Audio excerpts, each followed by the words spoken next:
Heat will be a challenge of tomorrow. As you will hear from the experts that speak after me, heat is estimated to kill around at least 500,000 people a year. Our colleagues at the World Meteorological Organization, represented here today, have estimated that the impacts of extreme heat and heat waves are underestimated, and heat-related mortality could be 30 times higher than current estimates. As for the future, I don't need to tell you folks that climate scientists project that even at current emissions, our planet will continue to warm, ensuring that however heat ails us today, it's only going to get worse. One study released in 2020 suggested that in the coming 50 years, 1/3 of the global population is projected to experience a mean average temperature greater than 29 degrees Celsius.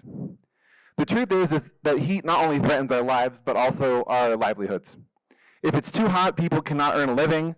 Heat-related labor productivity losses already account for hundreds of billions of GDP losses each year. And what's worse is that it disproportionately impacts poor, already marginalized communities.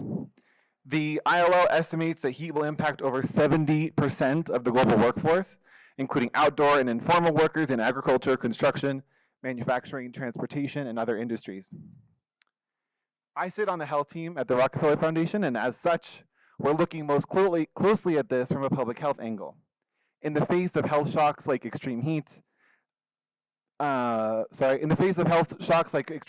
public health systems that served us in the 20th century are no longer adequate. We must leverage science, technology, and innovation to evolve public health, and protecting against extreme heat is at the heart of that transformation. That said, we must work across disciplines, including meteorology, physiology, climatology, public health, and medical science, to protect communities from the harms of extreme heat. We can start to do this by 1, reliably warning communities of extreme heat, 2, activating quickly to help communities take strategic, evidence-informed, preventative action, and 3, promoting collaborative innovation, decision-making, and funding.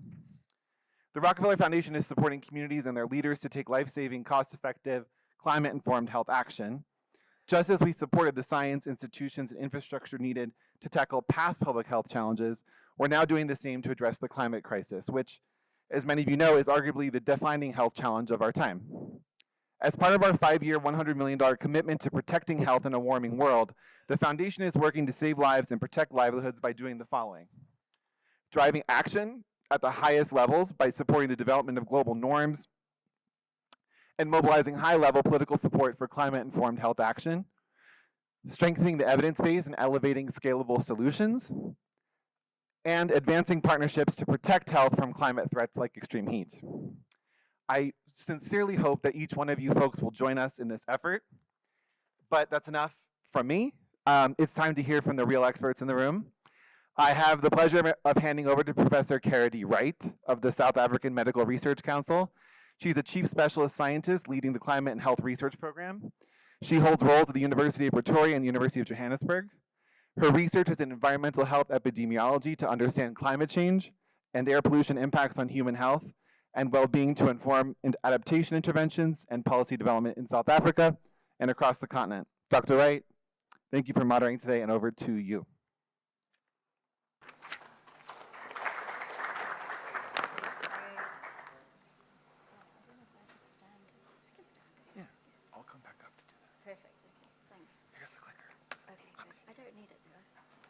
Good afternoon, everybody. I hope you can hear me, or should I use the handheld microphone? Was this okay? You're good. I'm good. Excellent. Right. Thanks very much for the introduction, Greg, and also to both yourself and the Rockefeller Foundation for having this session today at the G-STIC conference. We are going to speak about a topic that's very close to my heart. Having grown up in South Africa, and for anyone who lives in Africa, you'll well know that we can get very high temperatures almost all year round, regardless of season. And I know that people in many countries around the world, including Europe, countries in Europe, are also seeing an increase in these devastating heat waves, which lead to both morbidity and mortality outcomes. So we are certainly here with a purpose for the next hour and a half that we will spend together. The session is around extreme heat, smart responses, and really thinking of ways which we can apply cutting-edge science and analytics to address surviving in a warming world, which is actually the reality that we're faced with. So during this session, we would like to explore cutting-edge innovations in predicting, monitoring, as well as really important translation and communicating extreme heat. So one of the most urgent and unequitable climate threats today is heat. We may be fortunate right now to be sitting in an air-conditioned room. There are millions of people out there who can't even afford a mechanical fan, never mind air conditioning. We hope that today will help build alignment around the urgency of extreme heat, surface scalable, high-impact innovations, and try and offer all of you, through these discussions, actionable insights to help prioritize extreme heat response, as well as advocacy within your own institutions and organizations.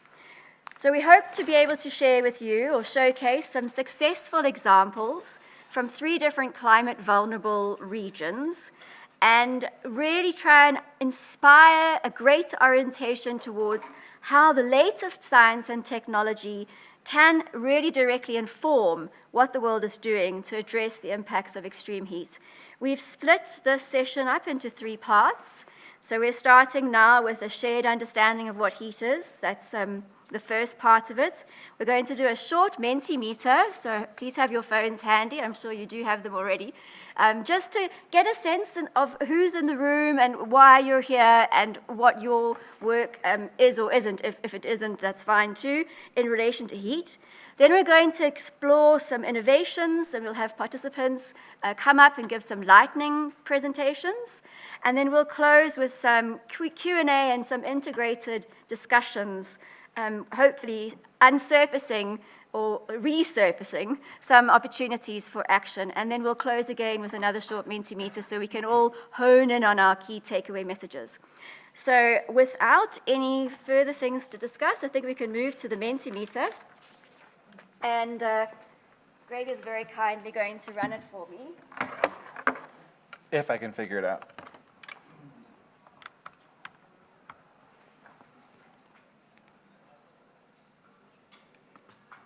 So if you could scan the QR code, and it will take you to the Mentimeter website.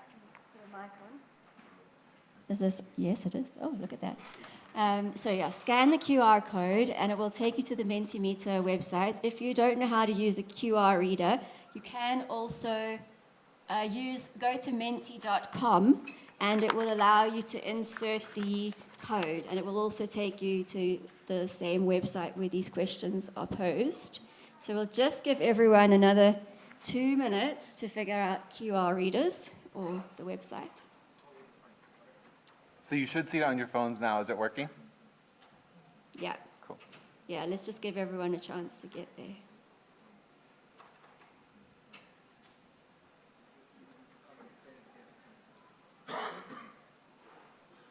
So for people who haven't done this before, you can go and enter your answer to this question, and you will see it pop up on the screen.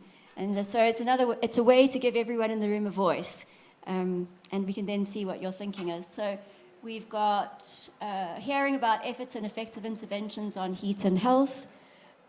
We've got to share and learn on heat health issues, the broadness of the topic, to be enlightened, to help raise awareness and protect my family and community. That's a really great one. Passionate by issues related to climate and health, and one of my areas of research is heat stress. It's really important, not only nowadays in the occupational setting, but also in just ordinary life. Professionally active in urban heat monitoring and modeling. Oh, that's great. Someone who's unsure of how heat impacts work. That's good. We have a talk coming up on the physiology of heat, so that's going to be helpful. To share ongoing work. I'm a medical doctor and climate health leader from KZN. Wanted to have a heat awareness campaign back at home. Amazing. You should definitely speak with our person from the Global Heat Health Information Network, who's coming up shortly.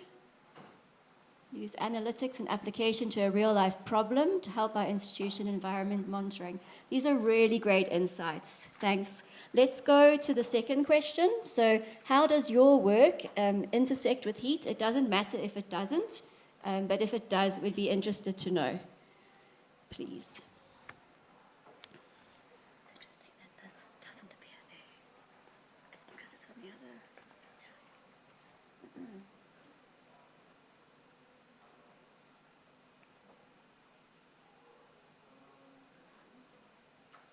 Did the slide change for you?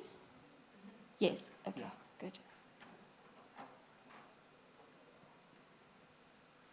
Okay, so someone who looks at the lived experiences of heat from a socio-cultural ethnographic angle, that's really important. I think nowadays we are beginning to use more and more mixed methods, and ethnography is so important in this context. Someone has 100% heat-focused work, working with the most vulnerable, and they are disproportionately affected by heat, that's correct. Oh, we have a weather forecaster in the room, that's great. A teacher trainer, if it becomes too hot, that impacts our teacher trainings negatively for sure. That's definitely something we're worried about, not only for teachers training, but also in the classroom for school children. Need to communicate to the public based on actual evidence, yes, of course. Looking at rural interventions around heat control, that's also really important. Research projects on extreme heat, so far outdoor and increasingly indoor, that's good. A funder of research, I'm keen to understand potential areas of funding in heat. Heat research collaborations. Standardized lab conditions are important for performing measurements that we dissipate to the country. Yeah, that's true. It's a bit like trying to keep the cold chain for products and going between one place and another, and the trucks can't cope because it's too hot. I'm a meteorologist. I use early warning to inform the public and health sector on expected thresholds and impacts and looking for other applications. And I'm going to do one more. Informal settlements with shelters, predominantly steel sheeting, yep, will become life-threatening, and we need fundamental shift to cope with this when it's happening. Absolutely agree, as well as with our RDP type housing. So that's been fantastic. Thank you very much to all of you for participating and sharing and making your voice heard. I'm glad that we were able to do that. So we would now like to begin our first session, which is the first set of lightning talks that I mentioned. And I'm going to introduce two of our speakers, and they're going to come up. So our first speaker is Mr. Alejandro Sayas-Reali. He is all the way from the World Meteorological Organization, so in Geneva, but actually from Argentina. And then I'm going to also introduce Dr. I should have added there that Ale is also from the Global Heat Health Information Network. And then I'd like to introduce Dr. Anban Pillay. He's the Deputy Director General of the South African National Department of Health. You're welcome to both come up and take a seat in the meantime, and then we'll get started. Just to give you a short one-liner on what they're each going to speak about. So first of all, Ale is going to speak to us, giving an overview of why heat is in fact a problem. I think there may be some people in the room who won't know necessarily all of those facts, and areas of opportunities that we could actually try and deal with heat. And then Dr. Pillay is going to give us some insights into the G20 and also what the department is doing in terms of their heat risk mitigation strategy. So I'm really looking forward to hearing from both of you, and I'd like to call Mr. Sayas-Reali up first, please. Do you want the mic or do you want the... this one? Yeah. Okay. And hopefully your slides will come up. I'm going to put a timer. Can you hear me okay? Yeah. Super. Yeah. Just wait for the... You have to move forward. Yeah, maybe hit the button. Other way. Yeah. Yeah, that's me. Yeah. There we go. And this is my presentation. So I think with that we can start. Thank you very much, Karadi. Thanks, Greg, for having us. It's a pleasure and an honor. So extreme heat, why it is a problem and what can we do about it? So as an overview, And if you were to remember one thing from my intervention today, I think it would be this. It's hot, it's getting hotter, it's going to keep on getting hotter tomorrow, and the day after that, and the day after that, and for a number of years. Heat is silently having a wide range of impacts, deaths being the probably most important one, but impacts across society, and we need to talk also about that. And there's limited awareness about these impacts, and there's limited evidence on how heat is impacts, and this is preventing action, which in turn and as a consequence has costs in lives, livelihoods, and well-being. But it's not all bad news. There are a set of areas and very concrete opportunities to reduce vulnerability, to reduce exposure, to reduce risk, and ultimately to reduce impacts. So we know that there's an increasing amount of emissions that is being sent to the atmosphere. Every single database say that. Last year was the hottest on average. For the first time in history, we surpassed the 1.5 degrees Celsius. And this comes with a direct consequence in how the weather works and how the climate works.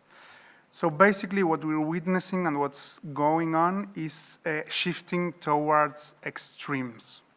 So that's why we are seeing more extreme hot weathers, and that's what we are going to witness in the coming years.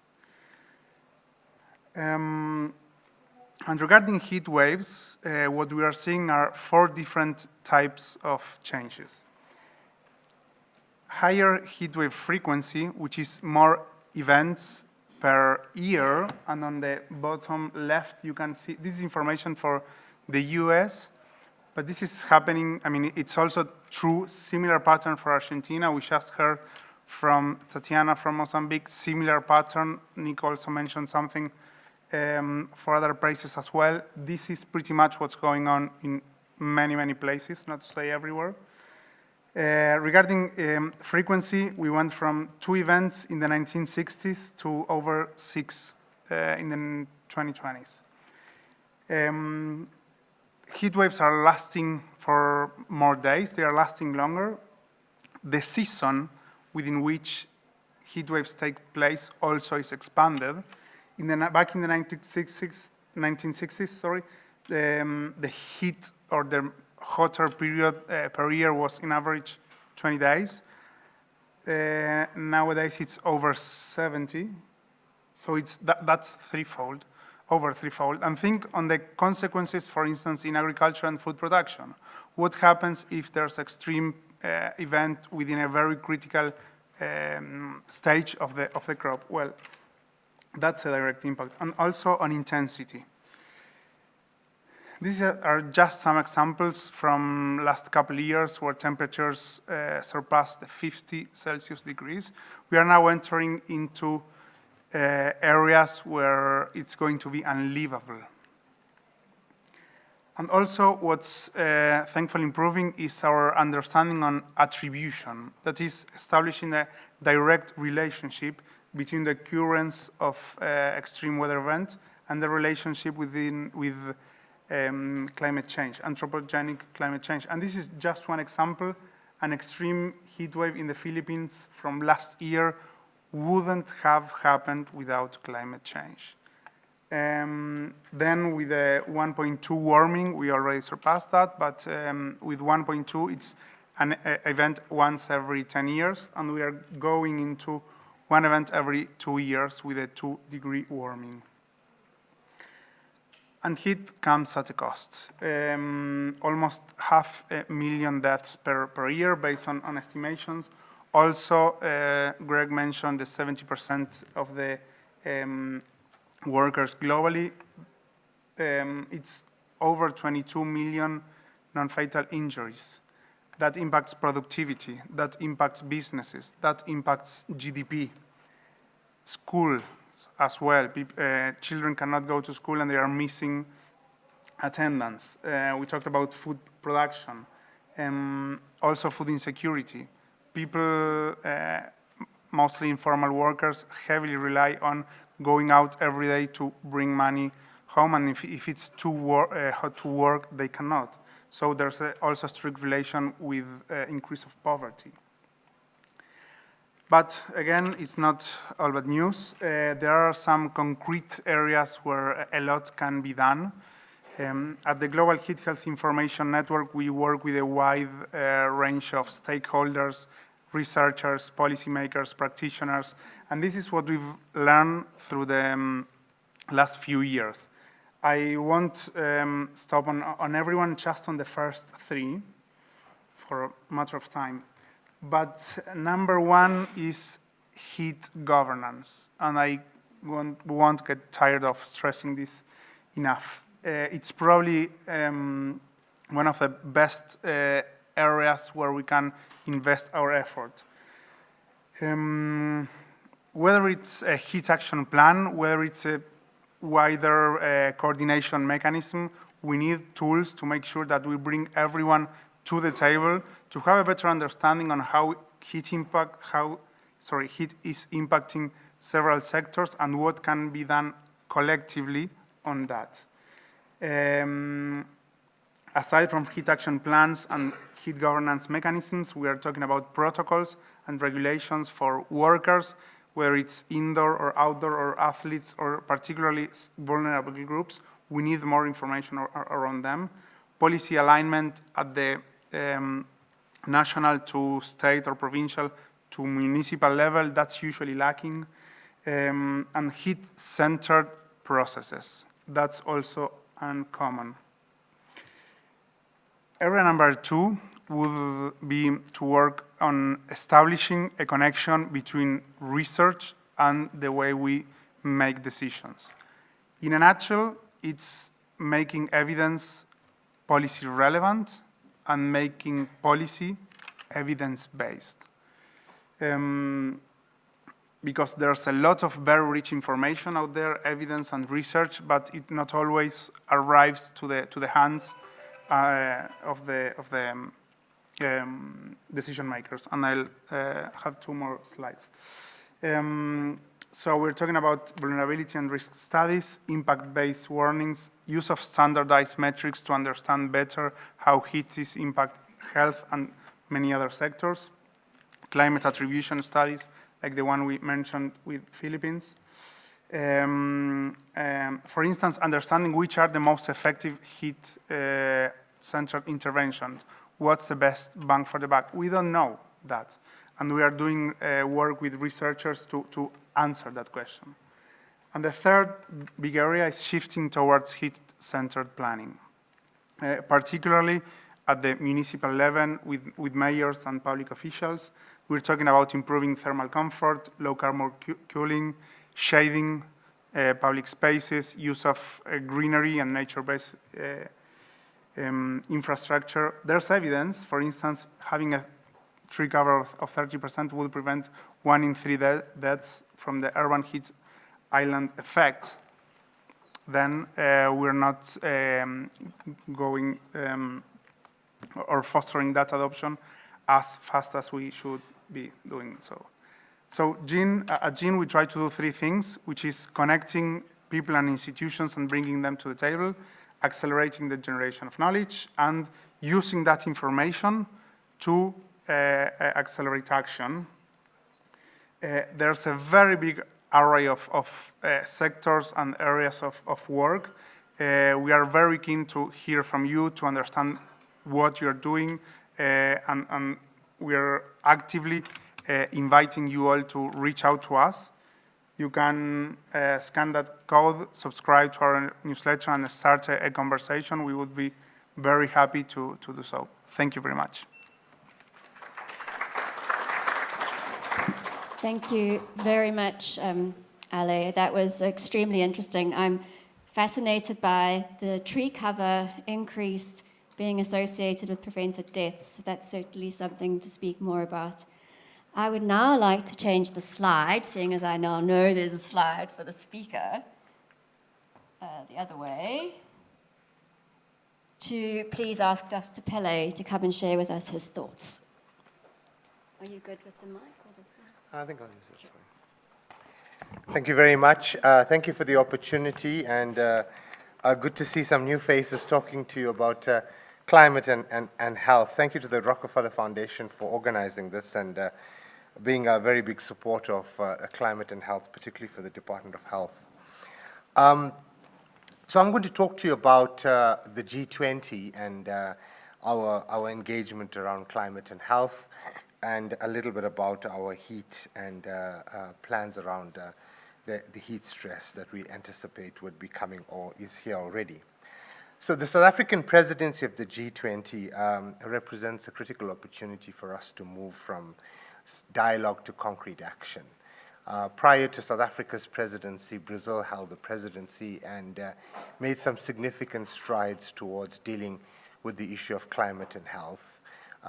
This year at the COP meeting, we certainly will see a great emphasis on the impact of climate and on healthcare. And so we would like to continue that. South Africa's theme for the G20 is solidarity, equality, and sustainability, which are values that should underpin our response to climate change. So it's essential that we have an integrated, multi-sectoral approach to an intersection of climate and health. And I think you've heard about the impact of heat and its impact on healthcare. So we've had a G20 Health Working Group, which has focused on various areas, but the intersection between this health working group and the disaster risk reduction working group is important, particularly as it relates to climate and health. We had a session during our G20 meeting in June, which focused on extreme weather events. These would be referring to floods, heat waves, droughts, and cyclones. And it emerged that it's the greatest public health emergency of our century. These hazards threaten to undo the decades of progress that we have made towards the Sustainable Development Goals for millions of people across the world, particularly those in the global south that are going to be affected. The most vulnerable groups that we found through our engagement in June was pregnant women, the infants, children, the elderly, outdoor workers, displaced and marginalized communities, especially those that are going to be exposed to the escalating climate hazards. So our ambition as the G20 presidency is to catalyze the establishment of a multi-hazard early warning system that is fully integrated with a climate health surveillance platform that we could use as a health ministry to be able to alert us to these potential occurrences so that we can take some remedial measures in communities that may be affected and mitigate some of the adverse events that may occur.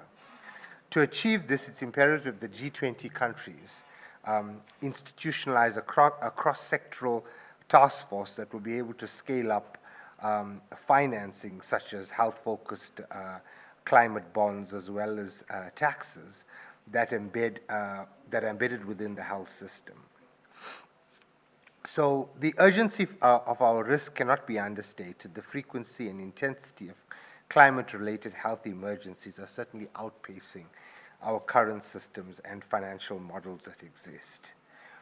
Let me turn now to talk a little bit about heat and our experience with it. The ministry has developed a health plan around the impact of heat, and we anticipate that this is certainly going to affect us to a great extent going forward. Certainly, extreme heat would lead to many adverse events such as dehydration, heat cramps, heat exhaustion, heat strokes, etc. And this would have a particular impact on those with non-communicable diseases, diabetics, those with cardiovascular disease as well.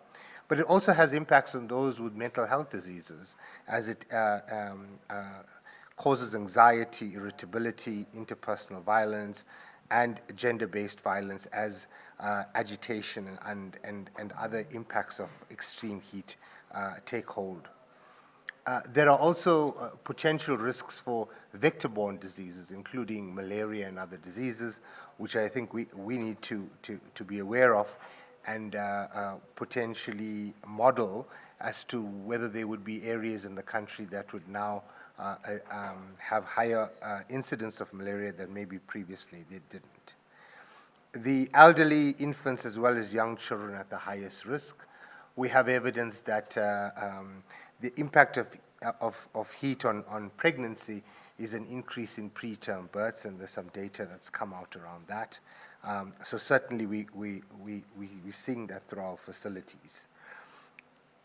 We also know that those that are at highest risk, particularly those in poor households, and I think as Professor Wright mentioned, don't have the luxury of buying fans or installing air conditioners or any of those things. And so clearly they're going to have to have other mitigation measures which we need to come up with to address plans for these households. I think that's complicated further by many of them in informal settlements live in an establishment that is basically tin roof sheeting and which is would actually exacerbate the problem of heat and health. We're also going to probably see a demand for health services, and we've already seen that in many areas where we've had these long periods of very high temperatures. We're developing a package that would be able to be implemented. That's a low-cost intervention to assist households to deal with the health heat challenge. This would include educating health workers, particularly our community-based outreach teams, and other health professionals about heat and its impact. It's not an area that's often spoken about in the health sector or effective training happens. So I think this is really important. But part of our plan is certainly to have a warning system that is linked to some sort of mobile service, so that we're able to send out messages on a zero channel, so that everyone can get access to that and understand what are the potential mitigation measures to deal with such a heat wave. It's also clear that the knowledge around climate change is generally low in South Africa. And whether you're talking about those with higher levels of education or those that don't, the understanding is fairly limited, and I do think we need to do a lot more work as the health ministry around that. There's also a feeling, particularly around heat, that it's something that you as a human being should tolerate. You shouldn't be complaining about it, unlike floods and other disasters. And so we're going to have to encourage people to talk about their symptoms and seek assistance, rather than assuming you're just weak because you're unable to tolerate the heat. Many patients who come in do have that challenge. In terms of the labor market, I think it's necessary for us to look at the regulatory systems, about working hours, about how do we deal with workers who are exposed to heat, and what are those challenges. We're also looking at the infrastructure. So, for example, could we use painting roofs and environments white so that it can reflect some of the sunlight, and some of the ideas like growing trees close to homes that may be able to reduce the impact. The other areas that we are looking at, which we don't understand yet what the impact would be, is, for example, in the area of pharmaceuticals. They're quite sensitive chemical products, and we're not sure as to how they would respond in areas where there is going to be sustained high temperatures. Certainly the regulator who registers these medicines had not necessarily tested them to the extent that we anticipate. The second that I think is an area that we would also need to assess is our diagnostic environment. So whether you're talking about our laboratory tests or our rapid diagnostic tests where there is a point of care indicator, many of those products are also heat sensitive, and would they then result in false positives or false negatives with high temperatures, etc., we'd need to understand. And then the other area, and certainly not a limited list, is within our hospital environment, such as our theaters. Higher temperatures may be able to result in higher organism burden within that environment, which would pose risks in surgery and other areas. So I think there's a lot of research that still needs to be done in the health sector for us to understand what the impact is, and then determine what would be the right intervention to deal with that.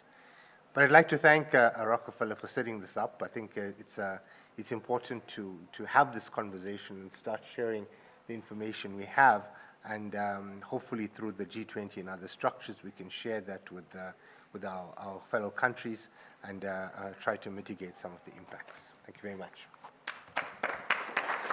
Thank you very much, Dr. Pillay and Mr. Sayers-Israeli. I would like to see if there's a burning question, if I may, Greg.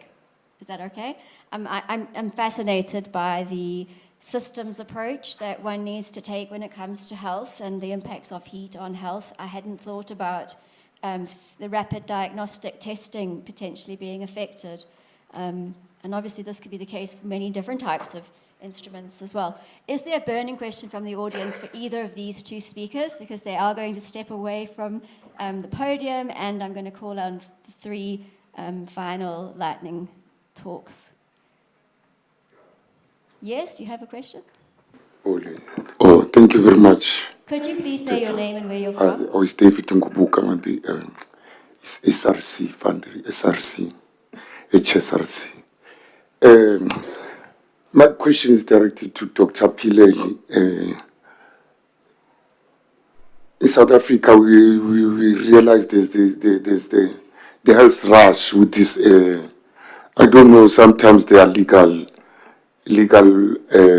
foreigners and illegal foreigners. So sometimes these people, they get to the queues with this other diseases. Maybe, I don't know, they come with different or the same diseases. We have tools to heal or to do special treatments. So, but now what's the department saying about that commotion in the conundrum which is currently facing the Department of Health, where we find other people from different countries are being pushed back in the queues for receiving treatment, or is because we don't have the proper treatment to treat the ills they come with, or please, there's a... Thanks. Yes, thank you so much for that question. I'd like to ask if I could defer it to the end. You're welcome to go and speak to Dr. Pillay at the end. No problem. Because I would like to try and keep our focus on heat. So there weren't any burning questions. Please, again, thank our speakers. And you are released from the stage. I would now like to welcome three speakers to the following subsection, which is now we're going to turn our attention to thinking about innovating and taking actions at the front line. Our three speakers who are going to come up now to join me on the stage, Dr. Usman Ndaye. He is the Executive Director from the African Center for Meteorological Applications and Development, or ACMED. And then I would also like to call upon Dr. James Smallcombe. He is a Senior Postdoctoral Fellow at the Heat and Health Research Centre, all the way from the University of Sydney, Australia. And last but not least, I'd like to call on Dr. Colleen Vogel, who's a distinguished professor at the University of the Witwatersrand.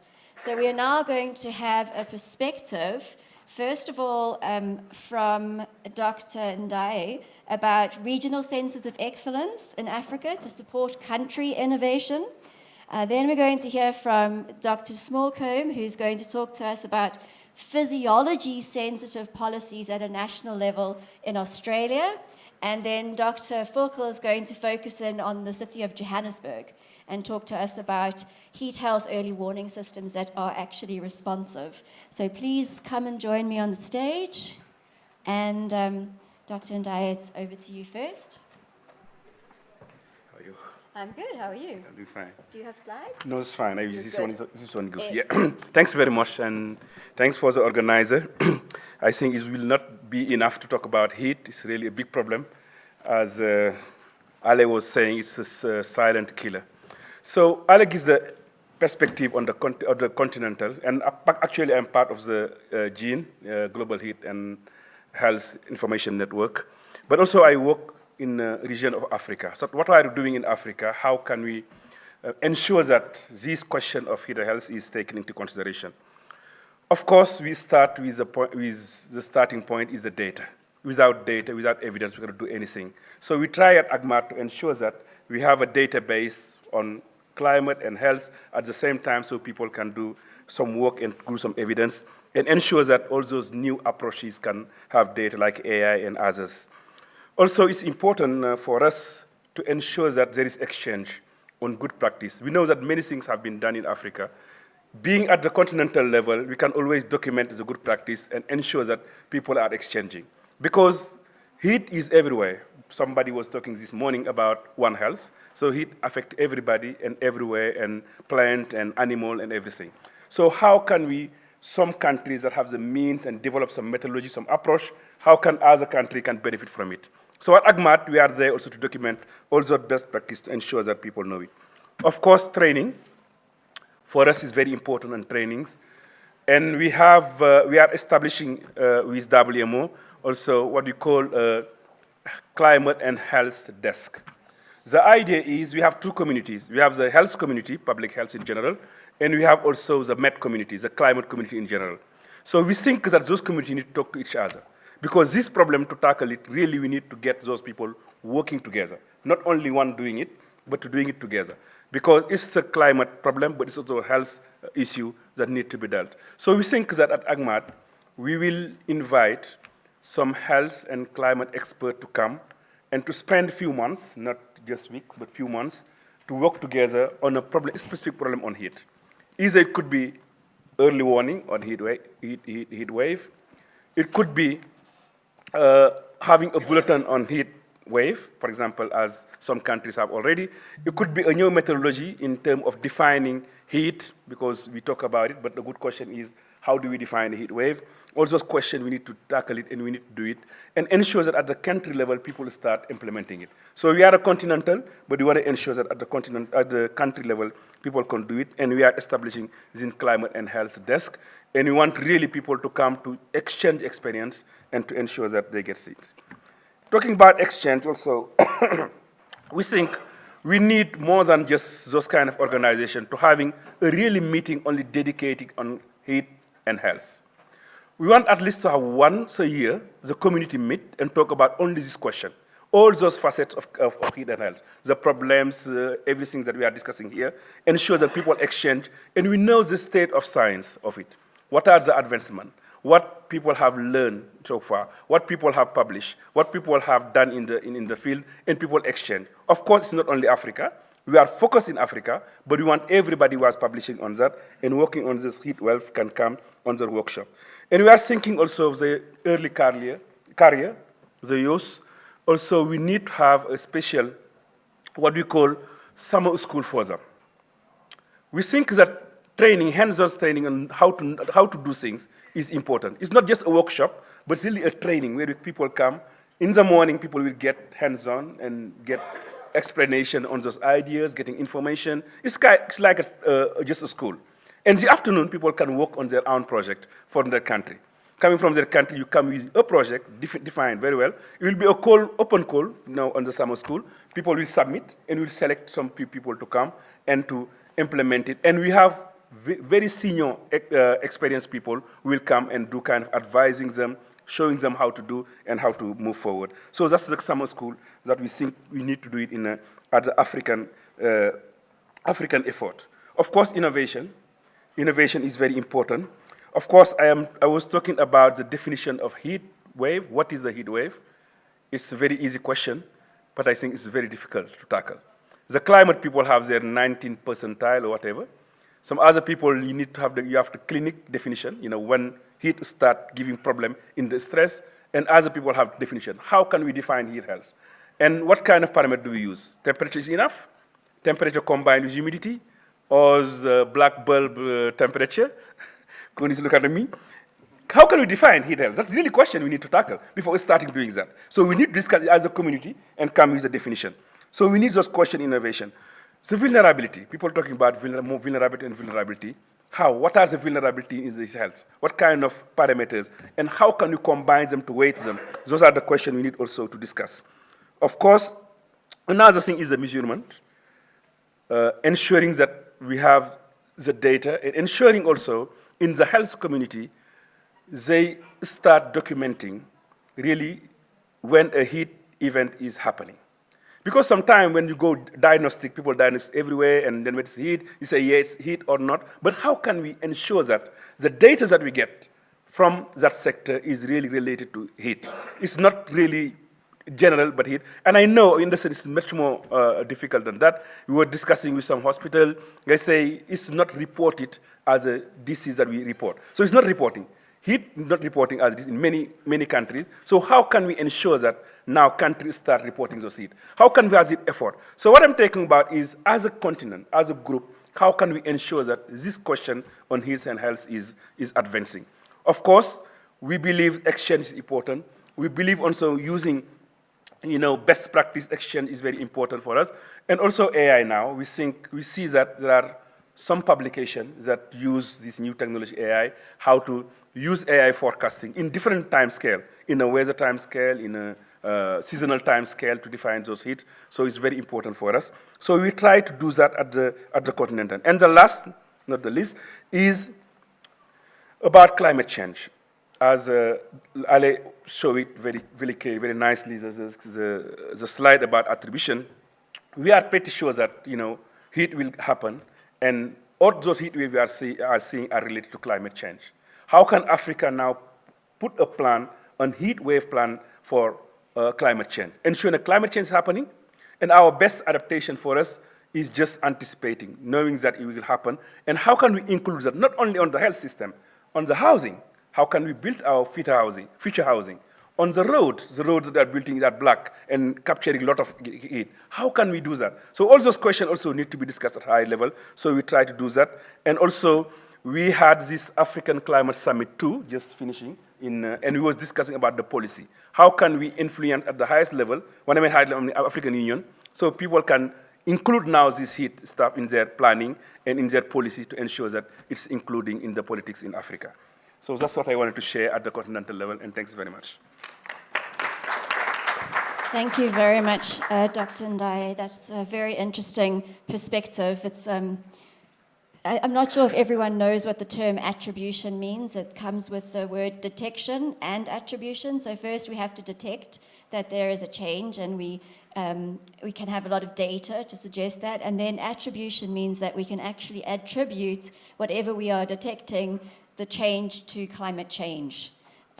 We can debate ad nauseum whether that is anthropogenic or natural, et cetera, but that just as in case you weren't familiar with what attribution means. I would now like to welcome Dr. James Smallcombe to come and give us a bit of a national perspective. Do you have slides, James? Yes. You do, okay. So, there we go.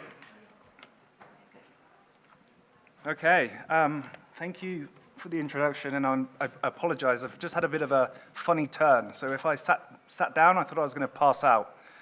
So if I can't make it through the presentation, I apologize, but I'll do my best. Okay, thank you. My name is James Smallcombe, and I'm a research fellow at the University of Sydney, and I'm a thermal physiologist. And more specifically, I'm a small part of the Heat and Health Research Centre, which is housed in the Faculty of Medicine and Health at the University of Sydney. And this is a multidisciplinary team of researchers that are striving to better understand the impacts of extreme heat on human health, and crucially, identify sustainable solutions to combat this major problem. Oh, wrong way. I just wanted to start off by sharing this problem to solution cycle that informs a lot of the work that takes place within our research centre. And it starts by identifying a heat health problem. And then we need to begin to understand the underlying mechanisms. Now, these can either be physiological or socioeconomic, or a combination of the two. And then we need to start to identify potential solutions to these problems. and begin proof of principle testing. Now, often this occurs in the lab, and then once we've identified the best candidate solutions to tackle the impacts of extreme heat, we can then go into larger scale field studies to further examine the efficacy of these interventions before then we eventually translate our findings into policy and practice. Now, we know that extreme heat affects us in very different ways depending on where we are in the lifespan. Extreme heat impacts us differently during pregnancy versus playing sport during adulthood. And again, the impacts are different as we age or begin to develop cardiovascular disease, for example, chronic disease. Now, if the impacts of extreme heat are different, so too must the solutions be. And this ethos is central to the work that we do in the Heat and Health Research Centre. Now, I just wanted to touch upon some of the physiological pathways through which extreme heat can impact human health. Now, the first one is through an increase in thermal strain. Now, this is something that we're probably all familiar with. This is as our body begins to store heat and becomes hypothermic. And if this is left unchecked, it can result in heat exhaustion and in extreme cases, heat stroke. However, most people that die as a result of heat strain don't die from heat stroke. They die from the additional cardiovascular strain or the additional renal strain that's placed on their bodies as their bodies try to compensate and restore their heat balance. And then, of course, we can run into a number of significant problems as we progressively dehydrate, as we sweat more and more to meet our heat loss needs. Now, with this information kind of serving as a backdrop, I just wanted to introduce the issue of extreme heat in the context of Australia. And now please do excuse this very oversimplistic diagram. This isn't really what Australia looks like.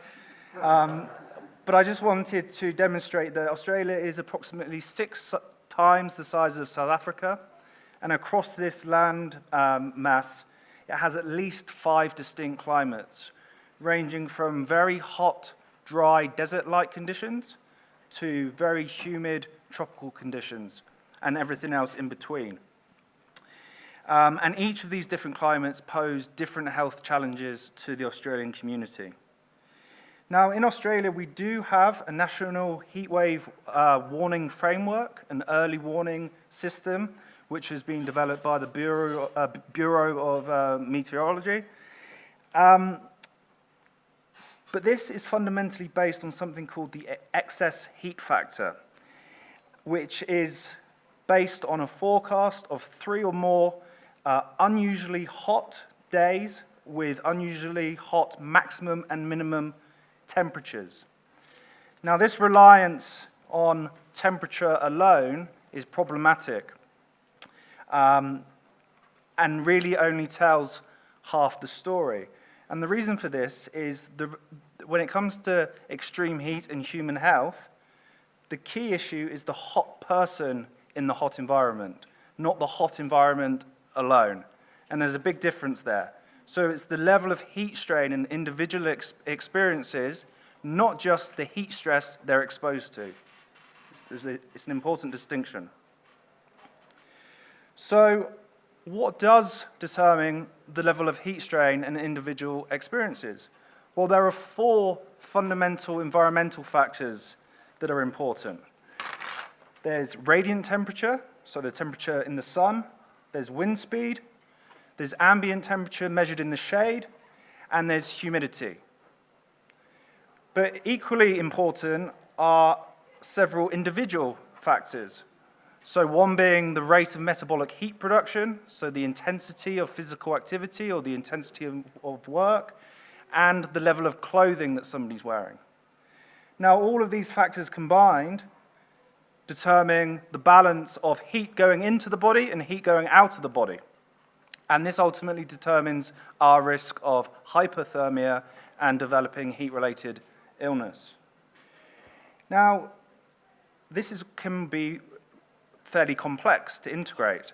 So over the last couple of years at the Heat and Health Research Centre, we have developed a freely accessible online web tool that automatically integrates these key environmental parameters with the key personal characteristics to provide a simple, easy to understand, personalized heat health risk score. So here, for example, the risk is high.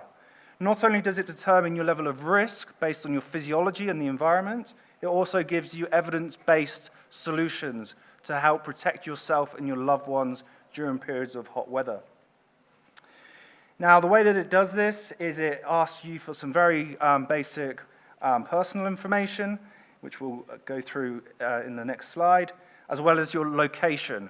Now, location is important because that allows us to draw weather data from the nearest weather station automatically to incorporate the environmental conditions. And using this, it provides a in-the-moment risk score, and it pushes evidence-based heat stress mitigation advice. And evidence-based is key. And then it also provides a daily heat risk forecast and a 7-day heat risk forecast to aid planning of daily activities. There's a QR code if you'd like to scan and have a play with the web tool. And this slide just shows you some of the personal information you can put into the back end of the web tool to personalize your heat stress score. So we've got simple things like age group, your health status, whether you're taking any prescription medications, and the type of activities you're engaged in. And all of this feeds into an algorithm that gives you a very easy to interpret heat risk score. Now, my final slide, I would just like to bring us back to our problem to solution cycle, because I think the HeatWatch web tool is a really good example of us identifying a community heat-related health problem and using innovative methods and approaches to develop freely accessible, community-based solutions to help protect the Australian community from extreme heat. Now, we're at the proof of principle testing, of this web tool. We're now at the stage where we need to engage in larger field-based studies to demonstrate the efficacy, and then ultimately we want this to be rolled out across Australia to protect all Australians. So, on that note, thank you very much. Thank you very much, James, for giving us such an incredible perspective on how you can take physiology and bring it into an app which is really underpinned with really good science. And I'm really delighted to know about that problem to solution loop because it speaks a lot to what we're doing and much of our work, which is around co-design and really understanding the needs of people and trying to meet the people with what they need. Thank you, and thank you also, given that you were not feeling well. I would now like to welcome Dr. Colleen Vogel to the podium to give our last lightning presentation before we have time for questions. So please have your questions in mind when we get to the end of this session. Just checking. I think it's the other one. Yes, there you go. Right. Thank you very much. Thank you for the chance to share with you. So we've heard quite a journey, a narrative coming from the global all the way down to Africa and then into the local. I'm going to share with you some of the work that we've been trying to do with various colleagues who are in the room, and in particular focusing on Johannesburg.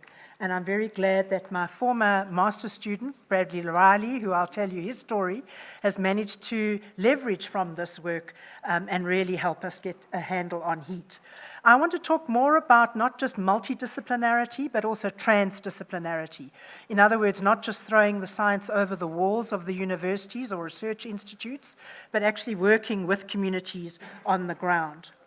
So I'm very fortunate to be at the Global Change Institute, where we have some of the top international modelers who are working on the model projections going forward, especially the work from multiple models, the Cordex Core RCMs, which are now giving us a fairly good insight, I think, better perhaps sometimes than around rainfall, but more particularly with heat issues. And as you can see, we know from the IPCC and other indicators that Africa is going to warm up twice the global average. So we do have something to keep our eyes on and really starting to work around. So way back about 5 years ago, I had a young colleague who was doing her honors, and I said, you know, in the Johannesburg IDP, the Integrated Development Plan, it says we're doing heat work. Let's go and see what we're doing. What is the governance relationships? What are the activities that are taking place in the city of Johannesburg? And there was nothing. The environmental health official said, we can't deal with this. It's not our mandate. We've got other pressing issues, in particular service delivery, and we wouldn't mind doing it, but we really can't get round to it. So I was quite shocked by that. The poor honors student just about, I think, lost all her marbles and thought she was going to fail her degree. But she ended up actually working with all of the environmental health officials to find out what they would do if they had an interest in heat health.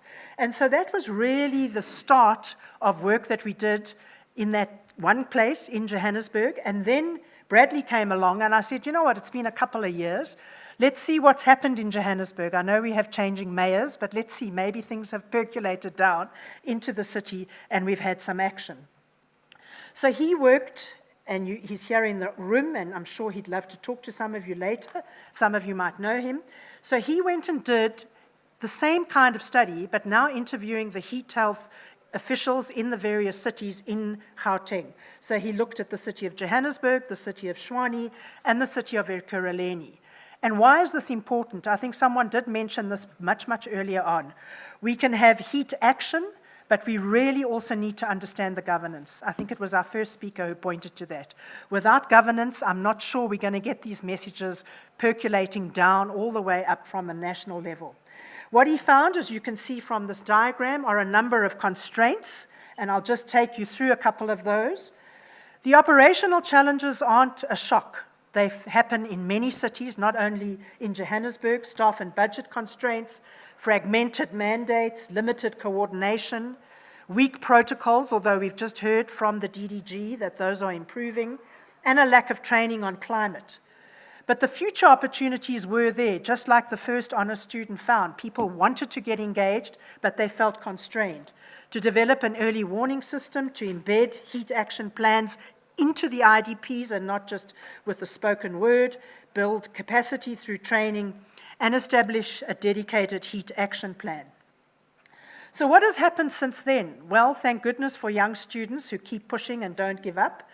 Bradley's now being employed by the World Bank, and they're starting to develop with other colleagues in the room, for example, with Karadi sitting here on the stage, and others, heat action programs with 3 Gauteng metros. So you can see we've kept the theme going. And what's really, really exciting is that 4 or 5 years later, we now have action. So when we worked first in the IPCC, heat wasn't really, a couple of years ago, I'd say about 10 years ago, it wasn't even, heat health wasn't really strongly on the agenda.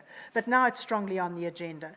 And Bradley's work is with these colleagues and others are working on the early warning responses, public awareness, capacity building, and heat exposure reduction. And so a foundational heat early warning system working with SOARs and others. And there's a pilot that's going to be hopefully rolled out. So thank goodness we can see some action and some traction. But one of the areas that I'm really interested in is some of the cultural and the sociological issues, in particular the next generation who are going to have to handle heat. And I'm very fortunate to be working with a young colleague who's doing her MSc, working in Alex. She lives in Alexandra Township, which is just near Johannesburg, and she's been trying to get a sense of what young activists and young people working in Alex and living in Alex, what do they feel about heat? What are they doing about heat? Is there any action? And she's managed to team up with a group of water warriors. There are over 3,000 of them working in the Alexandra area. We're also working with artists who are working in the space. So it's really what I was saying earlier, a transdisciplinary space. And what she's found is that the young people are keen. They really want to learn about this. They want to take action. But there's very limited opportunity. And I haven't heard much mention today about the youth and the next generation. We're talking here about 15 to 24-year-olds. So I'm very keen to work with this group and really do some of this youth-led work. So just to close off, we are also linked, because of this youth work, with a project called Cascades, which is funded by the Science for Africa Foundation. Here we're working in urban heat centers in the countries of Africa, including Kampala, Harare, Accra, Johannesburg, and Cape Town. And what is really amazing is that we're starting to build in some of these learning lab activities that we've been doing, building those trust relationships, which are really important if you're wanting to get these messages onto the ground. The second set of projects, we're working on a community of practice that I'm doing with the University of Cape Town, and there we're trying to take climate modeling for decision makers. It's one thing to say these are the models, but how do you articulate that to decision makers? And what we're trying to do there is spin the narrative the other way around. So instead of us as heat health or whatever professionals going in to tell the city officials what to do, we're trying to learn from the city where are their actions based and what are their constraints. And then finally, I'm very fortunate to be working on a people project or program, working with the World Weather Research Program at the WMO, at the World Meteorological Organization. And there we're trying to look at funded projects on early warning that have either wrapped up. There's one of them that is sitting in the audience who was from the SOARS, working on early warnings in South Africa and Southern Africa, and also Repraiser, which is a big global funded project from the UK and elsewhere. And what we're trying to do there is to peer behind the curtain, actually see what it is that people are doing about early warning. There's a lot of speak about early warning, but what does it actually mean and what is it actually doing? And the slides on the youth and that link and the work that we're trying to do with the City of Johannesburg and now the World Bank work that is scaling this up, I think is a wonderful opportunity for us to share what we've learned in Johannesburg and take that forward. So with that, thank you all very much for the chance to present, and I look forward to talking to some of you. Thank you. Thank you very much. Don't run away. Yeah, take a seat. Thank you. Thank you very much. That was incredibly insightful, and I think if you recall earlier, we spoke, somebody in the audience mentioned the use of ethnography, and I said how important having mixed method studies are, using both quantitative and qualitative techniques. So it's fantastic to see this work that's happening in Alex. We are going to have a quick reflection session and then some questions and answers from the audience before we do our last Mentimeter. So I'm going to call Mr. Ale Sayers Reali up, please, when he's finished talking with my funder. Funder. Please come and join me up here, Ale. Thank you. So I guess we've taken ourselves on a journey where we started in the beginning talking about, well, what is heat? What does it mean? We heard about the impacts of heat on human health, and that it's not all doom and gloom. There are definitely solutions and opportunities that we can take to try and remediate the situation, despite knowing that we have a warming climate, regardless of many of the efforts that are being made around the world. Then we turn to thinking a little bit more about the governance side of things. So we heard a bit of a G20 perspective, as well as what the National Department of Health are doing with respect to their heat risk mitigation plan, which I think is quite forward-thinking for some of our governments, particularly in the African context. And then we turned to innovations and what can really be done at a continental, I guess you could also say international level, and there the value and exchange, especially involving early career researchers, is so important. I loved what Ahmed is doing to bring together people from around the world, not only to share, but also giving them the space to learn. And then we honed in to what we heard from James. By the way, he's being checked out by a doctor, just so that you know. We heard from James about how physiology can really underpin the interventions. So the app Heat Watch that they've developed for Australia is based on the physiology of heat impacts on health and tailored to the individual. So that's really heading towards, the precision medicine approach that we are aiming for with many of these dire health consequences around the world. And then, of course, listening to the story of Johannesburg and how, where there was really nothing being done, this has definitely improved over the years. I think there's not only more pressure to do it, but definitely more interest. And with the likes of enthusiastic students, we are making progress. In terms of some of the themes that I feel have come out, I think the one that was resonating with me was about good governance, that we need to make sure that we've got those structures in place, whether it's plans or strategies or task force or whatever. We need good governance, but we also need the evidence to underpin any of the action or the call to action that we are asking. So with those few remarks, we now have a chance to ask you in the audience who've graciously participated with us today to see if you have any reflections or any comments specifically around this session. So given that we've been talking about heat governance, heat action, heat advocacy, we have our speakers here. They should have access to microphones. So I would like to turn it to you now, your opportunity to reflect, share a comment, or ask a question of one of our speakers. So do I have any takers? I can see a microphone being shifted over there. Yes, sir. Go ahead, please. Please say your name and where you're from. Oh, thank you very much. My name is Richard. I work with the Kenya Meteorological Service, and I'm passionate about climate services and especially the issue at hand. From James' presentation, and first, thank you very much for the wonderful presentations you gave. He talked about that it's not enough to just look at temperature and then maybe look at what extreme heat is. There are other compounding factors. So my question is, from the studies that I have done, there is a close link between air pollution and extreme heat. And so when we suggest that early warning systems is one of the ways we can actually manage heat stress, is there any efforts to try and see, especially in urban areas where the populations are quite high, and you also have those groups of local people, communities living in vulnerable conditions like informal settlements, and they also work out there in the informal settlement. They are exposed to, to extreme heat.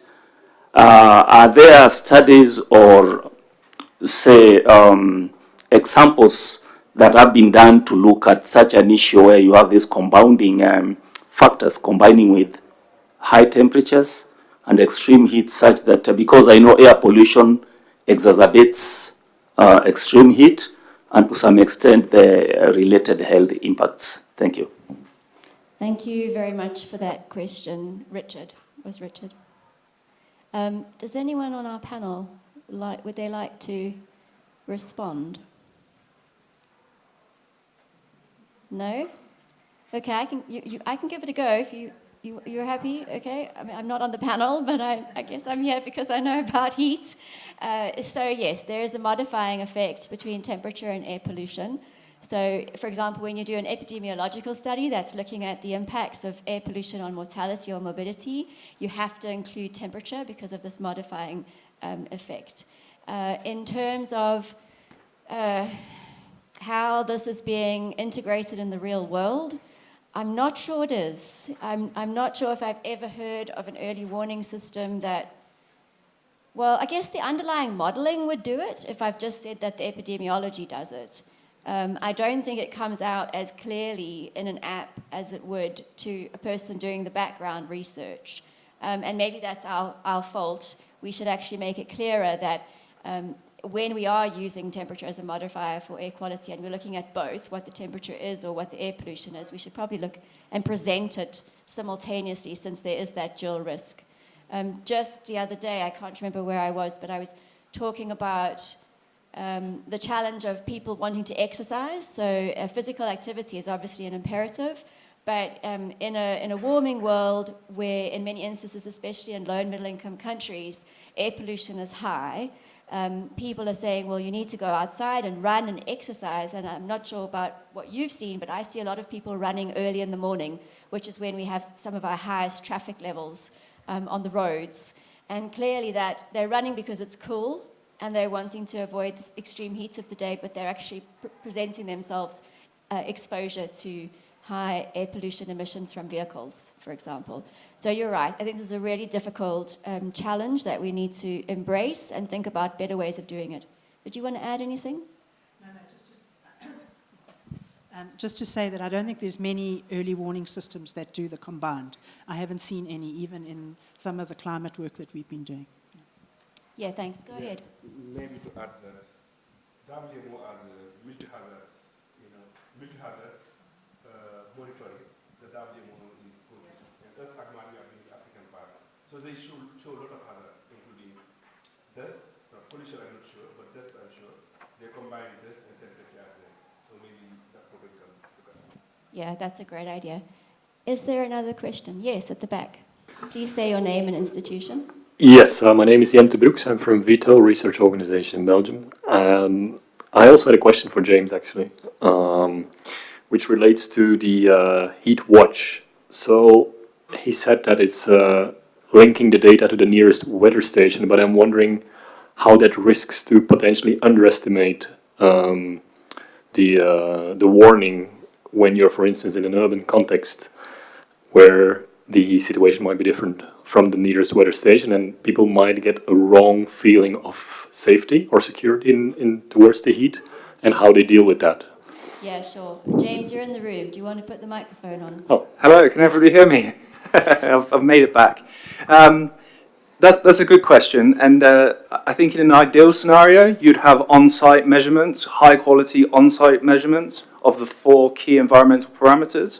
But if you're going to try and implement that on a mass scale, it's unrealistic. So I think the best we can do is we can get high-resolution weather data from the nearest weather station and assume that that's reflective of what's on the ground. It's not perfect, but I think it's the best that we can do en masse. I understand it's the best and realistic thing to do, but do you give like a disclaimer or a warning, like you might be potentially in a place which is actually having a higher temperature or higher exposure than what you are getting as a warning, like just to make them, because when people get information, when it doesn't come with necessarily some disclaimer, they might take it for like 100% truth, and I think there is some risk potentially. So of course you can't have a weather station everywhere, but yes, still conveying the information might accommodate for that. Yes, I think a disclaimer is a good idea. I would just, on the flip side, if you do ask people to take environmental measurements themselves, that can also be very prone to error. So they could also be misestimating their own risk because of user error. So I think there's a fine balance to be struck there. Yeah, thanks. Those are great comments and good answers as well. I've got time for 2 more questions, so I'm going to give you the opportunity, and I'm really sorry, but I'm going to go with a female after that, if that's okay. If we have time, I'll come back to you. Go ahead. Yes, hello. My name is Nick Gaillier. I'm an anthropologist working at KU Leuven and Ghent University in Belgium. And I have a question that might be both for James and for Dr. Vogel. What I actually really enjoyed in James' talk is this shift of focus from the environment to the body, right? And that's for me actually a shift in epistemic stance to look at heat, where the cooling infrastructure that should be there is no longer a collective thing. Cooling a space where you collectively gather, and we know that cooling spaces is often linked to differences in income, race, background, and so forth and so on. And so now the focus changes a bit more to the body and the person, the individual. And I know, for instance, in places like India, that people started to create this kind of vernacular technology to cool down the body. not only cooling a space, but so that on the move, you could actually also cool down your body. So I'm wondering then, for instance, in Johannesburg, in the places that you did research among the youth, whether there's also this kind of vernacular technology that is being produced to cool down. That's a really good question.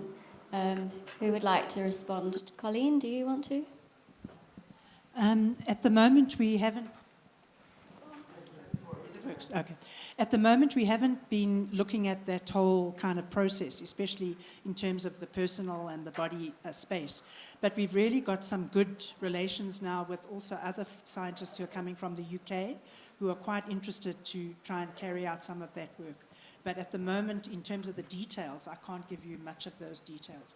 But we are starting to get, it's really starting to get the trust building, getting the community that you're working with, these 3,000 water warriors, et cetera, et cetera. It's a hotbed, you know, the scenarios that where we're working, both politically and climatologically. So, but I'd love to chat to you a little bit more about that. And the Indian work, I think, has been very informative for us. Yeah, we'd like to just go back to James, who'd like to respond as well. Yes, just I think you tease out a really important point, that we've got to find ways of cooling the body that don't rely on cooling the air.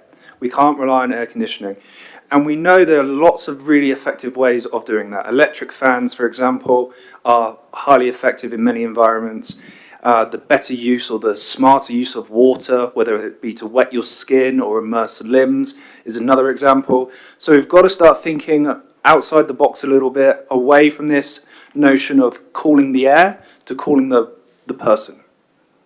Absolutely, thank you. That's such a great point. Here in South Africa, we recommend, when I do radio interviews on this, we recommend having a wet cloth that you can put around the back of your neck, putting your hands and feet in cold, well, any water, it doesn't have to be cold, preferably clean.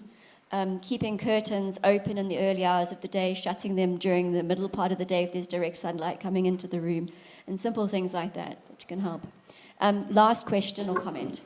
Hey, greetings everyone. I am Dr. Nupumelelo.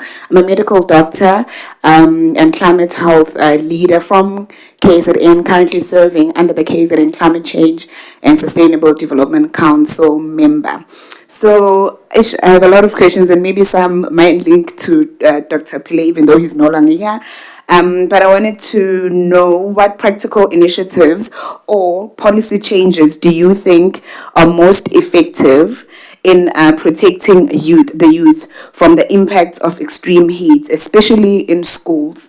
And also, do you think that the youth in low-class communities are more vulnerable, but just because of my medical, are more vulnerable to extreme heat compared to the other communities? And just because of my medical background as well, can I just add that are there any climate-proof projects or initiatives specifically for primary health care clinics that already exist?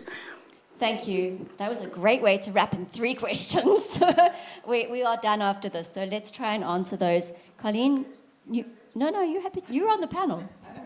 I'm the moderator. No, I know Carity's done quite a lot of work with school children and the youth. So in terms of the youth, getting them engaged in these projects and issues with some climate action strategies that can be used, again, they are keen, they're wanting to engage, but most of the ones that we have been engaging with the young people have been these water warriors. And so we're trying to work with them, looking at various arts-based interventions, getting them into the room. I mentioned the point about transdisciplinarity, not coming with an intervention that isn't suitable. So we're definitely working on that with those colleagues. In terms of schools, as I said, Carity, I think, has done quite a lot of work in that area, so I'll defer to her. She suddenly is on the panel, so I'm sure she can give you much better interventions and answers. But I think from my perspective, part of the problem, and we heard this earlier, is that there is a yearning. People want the information. But I think some of the schools that we've been starting to engage with, we start around not necessarily a climate issue, but come into the school and work around another issue, actually engaging the scholars around a practice that isn't climate change directly linked, if that makes sense. So that's why I'm working with a lady called Haneli Kutsia, who's an art-based interventionist. She works in our Global Change Institute, and we're trying to come at it from that perspective. I think here in these forums, we talk as scientists to scientists, and we're really needing to find these other ways of engaging. So it's exciting work that we're embarking on. Thanks. I can share with you some of the work if you want to come and get my email afterwards. And then just to say that South Africa has a National Heat Health Action Guideline. It's available on the internet. And that is meant to be the overarching document that feeds down. We've done training to all provinces over the past 2 years, but obviously there's change in people there, so we need to do it again. But that's really the umbrella under which we're trying to guide all of our work. Unfortunately, the second Climate Change and Health Adaptation Plan, which does have a large heat component, it expired before it was even released for reasons unknown. So we'll get cracking on the next one, and that will then be the next sort of policy document that we'll work from. So thank you so much to everybody, both in the audience as well as to all of our lightning speakers, to the Rockefeller Foundation for co-supporting this session now, and to obviously the G-STIC conference for having us here. I really appreciate everyone's engagement. We've run out of time, so we can't do the last Mentimeter. You're off the hook. But yeah, we really are grateful. Please, if there's one message that you will take away today, is that it's not going to get any cooler. It's only going to get hotter. You heard what Ale said about, the heat is here and it's only going to warm up more.